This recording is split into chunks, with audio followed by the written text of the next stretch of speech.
IAS అధికారిని స్మితా సబర్వాల్ చేసిన వ్యాఖ్యలపై వరుసగా మంత్రులు ఫైర్ అవుతున్నారు. ఇప్పటికే మంత్రి సీతక్క స్పందించగా తాజాగా మంత్రి కొండ సురేఖ మండిపడ్డారు. దివ్యాంగులపై స్మితా సబర్వాల్ చేసిన వ్యాఖ్యలు బాధ్యత రాహిత్యంగా ఉన్నాయన్న మంత్రి ఒక ఉన్నతమైన స్థానంలో ఉండి పర్యావసనాలను ఆలోచించకుండా మాట్లాడటం తగదన్నారు.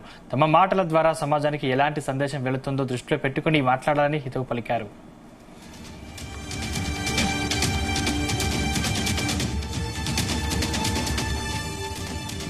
శారీరక సామర్థ్యం కంటే మానసిక సామర్థ్యమే ముఖ్యమని స్మితా సబర్వాల్ గుర్తించాలన్నారు. గొప్ప సంకల్ప బలంతో శారీరక దుర్బలత్వాన్ని జయించి ఈ ప్రపంచానికి స్ఫూర్తి ప్రదాతలుగా నిలిచిన మహోన్నత వ్యక్తులెందరో ఉన్నారనే విషయాన్ని గమనించాలన్నారు.